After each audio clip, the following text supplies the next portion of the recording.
పేరు రాము, బిఎస్ఎఫ్ఐ state president. So దేశంలో యువత విద్యార్థులు ఏదైతే ధర్నా చేస్తున్నారో జంతర్ మంతర్ వద్ద, వాళ్ళని బీజేపీ వాళ్ళు దేశద్రోహులుగా పరిగణిస్తున్నారు. అసలు వాళ్ళ డిమాండ్స్ ఏంటిది? వాళ్ళ డిమాండ్లు ఏంటంటే, నీట్ పేపర్కు కారణమైన బీజేపీ ప్రభుత్వం, నరేంద్ర మోడీ, ధర్మేంద్ర ప్రధాన్ రాజీనామా చేయాలని వాళ్ళ డిమాండ్. దానితో పాటు ఈ పేపర్కు సంబంధించి ఏజెన్సీ ఏదైతే ఉందో ఎన్టీఏని డిజాల్వ్ చేయాలనేది వాళ్ళ ప్రధాన డిమాండ్. కానీ దాన్ని క్వశ్చన్ చేస్తున్నందుకు జూలై 20 నాడు జంతర్ మంతర్ వద్ద లాఠీ చార్జ్ ఉధృతం చేశారు ఢిల్లీ పోలీసులు. ఎందుకు వాళ్ళని ఆ విధంగా కొట్టాల్సి వచ్చింది? అక్కడికి ఎవరో గెస్ట్లు వచ్చారు, యాంటీ నేషనల్ స్లోగన్స్ ఇచ్చారు అని వాళ్ళు చెప్తున్నారు.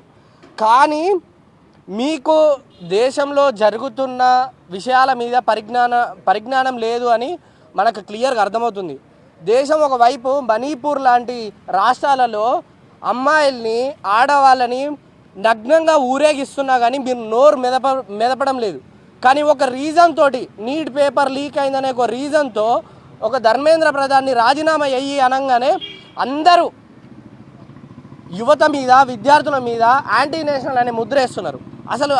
అసలు మీరు ఆ విధంగా ఎందుకు క్వశ్చన్ చేస్తలేరు?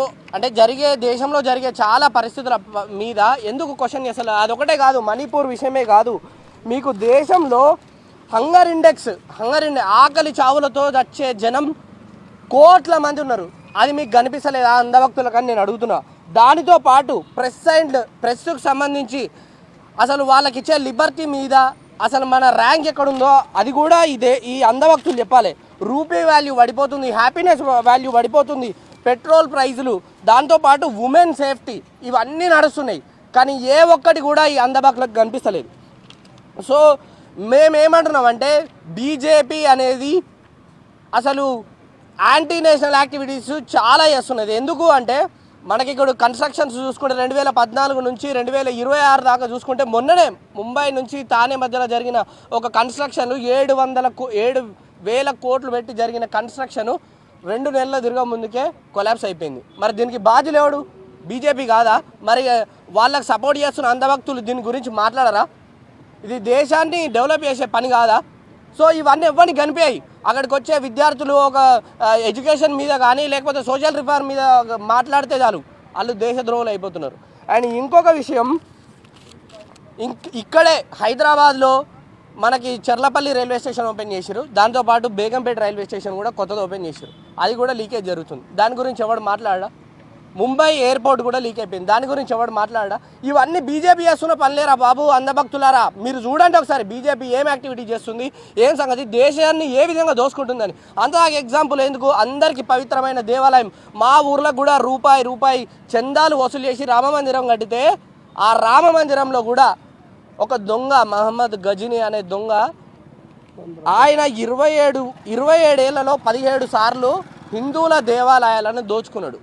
కానీ రామ మందిరంలో వితిన్ 2 monthsలో 42 సార్లు చోరీ జరిగింది. దీని గురించి ఎవడు మాట్లాడా? పవిత్రంగా భావించే మన సైనికుడో లేకపోతే మన నాయకుడో, మన జాడగనుకునే నాయకుడు అనుకునే ఆంజనేయుడిని బీజేపీ రథాల ముందట, బీజేపీ ర్యాలీ ముందట ఎగిరిపిస్తున్నారు. దీని గురించి ఎవడు మాట్లాడా? అవి మేము మాట్లాడితేనేమో యాంటీ నేషనల్, మీకేంద్రా పని అని మమ్మల్ని బ్లేమ్ చేస్తుంటారు. అసలు ఇవన్నీ యాక్టివిటీస్కి కారణం ఎవడు? బీజేపీ కాదా? అరే మీరు ఇప్పటికైనా కళ్ళు తెరవండి. దేశం నాశనం అవుతుంది. మతం పేరు మీద, కులం పేరు మీద, ఈ లీక్ల పేరు మీద, డెవలప్మెంట్ పేరు మీద మనల్ని దోచుకుంటున్నారు. ఇది ఇమీడియట్గా అబ్జర్వ్ చేయాల్సిన అవసరం ఎంతైనా ఉంది. అండ్ ఇంకొక విషయం ఏంటంటే, ఎవడైతే ప్రొటెస్ట్ చేస్తున్నాడో వాడిని యాంటీ నేషనల్ అంటున్నారు. అందులో మనకి బాధ్యులైన నీట్ పేపర్ రాసిన చెల్లెళ్ళనో అక్కలో మన వాళ్ళు అయి ఉంటే వాళ్ళ పరిస్థితి ఏంది? మనకు లేరు కాబట్టి, అరే మన ఇంట్లో మన అక్క లేదు, చెల్లె లేదు కాబట్టి ఇది మనకు సంబంధం లేదని పక్కపోతున్నాం. అందులో మన అక్కనో చెల్లెనో ఉంటే మనం బాధపడే వాళ్ళం కాదా? సో ఇది కూడా అర్థం చేసుకోవాలని మిమ్మల్ని ప్రశ్నిస్తున్నా. అండ్ ఇంకొక విషయం ఏమిటి అంటే, ఇప్పుడు 1997లో అన్న మాట్లాడినట్టుగా 1997లో ఒక ఒడిశా అనే రాష్ట్రంలో పేపర్ లీకేజ్ జరిగితే 1500 మందిని తీసుకొని పోయి ఒక సెక్రటేరియట్ ముందట ధర్నా చేసిన మన ధర్మేంద్ర ప్రధాన్ 1500 మందితో ధర్నా చేసిండు, దెబ్బలు తిన్నాడు. రిజల్ట్ ఏంటి అంటే మళ్ళీ రీకండక్ట్ చేసిరు, సాఫీగా జాగిపోయింది. ఇప్పుడు ఈయన ఎడ్యుకేషన్ మినిస్టర్ అయ్యాడు కాబట్టి ఏవో ప్రభుత్వాలు లీక్ చేస్తే నేను కూడా లీక్ చేస్తా అని ముందుకు వస్తున్నాడు. అంటే పరంపర కొనసాగుతుంది రాజకీయంలో. అటు కాంగ్రెస్ అయినా ఇటు బీజేపీ అయినా 152 సార్లు బీజేపీ హయాంలో 152 సార్లు కేంద్రంలో పేపర్ లీకేజెస్ జరిగినాయి. దీని గురించి ఎవడు మాట్లాడా? యువత మాట్లాడినందుకు, విద్యార్థులు మాట్లాడినందుకు యాంటీ నేషనల్ అని ముద్రేస్తున్నారు. మరి 152 సార్లు లీక్ అయినాయిరా బాబు. రీసెంట్గా 2024లో లీక్ అయింది, 25 వదిలేసుకొని 2026లో లీక్ అయింది. మరి దీని గురించి ఎవడు మాట్లాడా? వాళ్ళ డిమాండ్ ఏంది? మిమ్మల్ని రాజీనామా చేయమని చెప్తున్నారు. అరే బాబు, 1956లో లాల్ బహదూర్ శాస్త్రి ఆయన రైల్వే మినిస్టర్గా ఉన్నప్పుడు ఒక రైల్వే యాక్సిడెంట్ వల్ల ఆయన రాజీనామా చేయాల్సి వచ్చింది. ఆయన అకౌంటబిలిటీగా 1958లో టీటీ కృష్ణమాచారి ఆయన కూడా ఫైనాన్స్ స్కాండల్ జరిగిందని ఆయన కూడా రాజీనామా చేశాడు. మరి ఆ అకౌంటబిలిటీ మీరు కూడా తీసుకోవాలి కదా. కాంగ్రెస్ పేరు పెట్టి ప్రతి విషయం మాట్లాడుతారు కదా, కాంగ్రెస్ అది చేసింది ఇది చేసింది. మీరేం చేసిర్రా భయ్?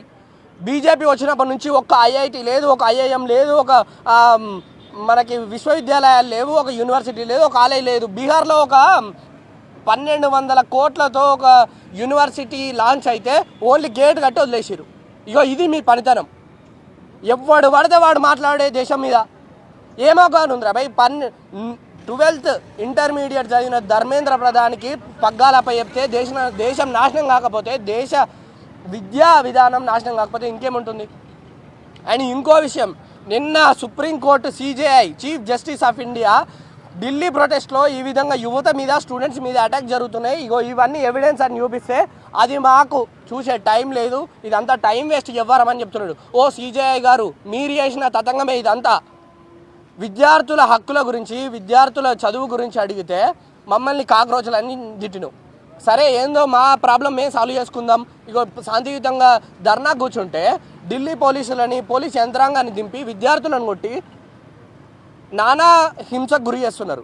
మరి ఈ విధంగా హింసకు గురి చేస్తున్నారని ఫైల్ మీ దగ్గరకు వస్తే మనకు చూసే టైం లేదని చెప్తున్నారు. సో దేశం ఏ విధంగా నడుస్తుంది? మీ కనుసంధానంలోనే నడుస్తుంది ఇదంతా. బీజేపీ న్యాయ వ్యవస్థ కానీ, కేంద్ర ప్రభుత్వం కానీ ఒకటే తాటి మీద నడుస్తున్నాయి. విద్యార్థులుగా ఉస్మానియా యూనివర్సిటీ వేదికగా మేము కూడా మిమ్మల్ని ప్రశ్నిస్తున్నాం. ఖచ్చితంగా దీనికి సొల్యూషన్ ఇమీడియట్గా 2 రోజులలో ఇమీడియట్గా మంచి సొల్యూషన్ ఇవ్వకపోతే దేశం మాత్రం ఉద్రిక్తం అవుతుంది. విద్యార్థుల మూమెంట్ మళ్ళీ వందే మాతరం మూమెంట్ చూసినట్టుగా తెలంగాణలో కూడా బలమైన తెలంగాణ ఉద్యమం చూసినట్టుగా ఇక్కడ కూడా స్టార్ట్ అవుతుంది. అండ్ ఇంకొక విషయం, ప్రెస్ జర్నలిస్టు మన అర్నబ్ గోస్వామి ఏమంటుండంటే, నీట్ పేపర్ అయిపోయింది, మనకి ఎగ్జామ్ కూడా రీకండక్ట్ చేసిరు, ప్రాబ్లం సాల్వ్ అయిపోయింది, ఇంకెందుకు ప్రొటెస్ట్ చేస్తారు అంటారు. అరే it's not about past, it's all about future. అరే ఫ్యూచర్ జనరేషన్ గురించి మాట్లాడుతున్నాం భయ్. పొద్దున లేస్తే కుక్కలక్క టీవీ ముందు వచ్చి అరవడం కాదు, ఒక అకౌంటబిలిటీ తీసుకొని యాజ్ ఎ జర్నలిస్ట్గా వాళ్ళు ఎందుకు ప్రొటెస్ట్ చేస్తున్నారు, వాళ్ళు ఎందుకు వాళ్ళ రైట్స్ గురించి మాట్లాడుతున్నారు, వాళ్ళ డిమాండ్స్ ఏంటిదని అడగాలి భయ్. బీజేపీకి తొత్తుగా మారినంత మాత్రాన అర్నబ్ గోస్వామి నీ క్రెడిబిలిటీ ఏం పెరగదు. నువ్వు నీ ఫేస్ ఏంటో, నీ కథ ఏందో అందరూ దేశం చూస్తూనే ఉన్నారు. సో మా ప్రధాన డిమాండ్ కూడా ఏవైతే విద్యార్థులు అడుగుతున్నారో, నీట్ పేపర్ లీకేజెస్కి సంబంధించి కారకుడైన Dharmendra Pradhan as well as Narendra Modi కూడా ఆ పోస్టుకు అనర్హుడే. ఆయన నరేంద్ర మోడీ దానితో పాటు ఎన్టీఏను డిజాల్వ్ చేయాలని బీఎస్ఎఫ్ఐ డిమాండ్ చేస్తుంది. ఈ అవకాశం ఇచ్చిన మీడియా మిత్రులందరికీ థ్యాంక్ యూ. జై భీమ్, జై భారత్.